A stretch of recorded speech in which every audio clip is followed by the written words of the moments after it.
Here's number 2. Treating others with a mean spirit repels God's favor. He says, you're full of quarreling and strife and striking each other with wicked fists, with pointing the finger and malicious talk. There's such a thing as verbal abuse, and that's just beating people down with what we say about them. We may say it in anger. We may say cutting things about them. We may even in jokey ways. We're saying things that maybe are a little bit humorous to us, but it wounds their soul and makes life harder to deal with. There is that.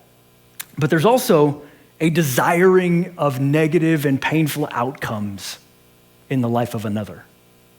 That's when you categorize a group of people as that's the idiots. That's the people that don't get it.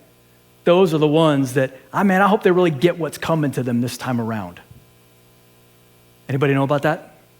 That is the very kind of thing that God says, when we choose to think in those ways, it repels God's favor.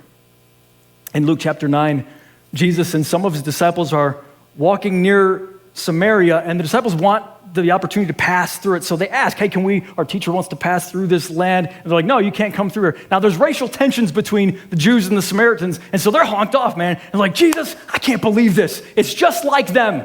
You know their group. You know how they are.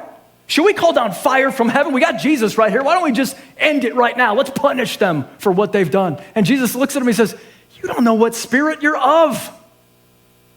You're filled with devils right now. That's not what I came to do. I came to seek and to save the lost. You're trying to hurt people?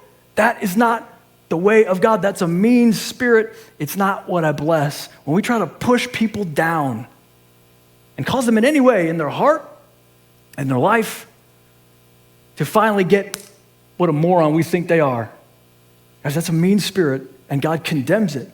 And it doesn't matter how angry you are. It doesn't matter how good of a point you have. Because James says it like this: dear friends, be quick to listen, slow to speak, and slow to get angry. Check it out. Your anger can never make things right in God's sight. Now, there's such a thing as righteous anger, but when we're just full of fleshly anger, it's like, I'll tell you what, I'm going to work up and I'm going to tell them. How many know God does not anoint that? How many have ever seen that go well? No one. That's because God says, I don't use that to bring about my good purposes. I use God's attitude, God's heart, God's ways. So if you're waiting for someone to get the smackdown, baby, you're going to be waiting a long time, because that's not what Jesus is after. But more to the point for today, he doesn't want his people after it either. And so we got to do some self-inventory and say, that's part of the old hell virus that Jesus needs to surgically remove. And I believe he does and can and will.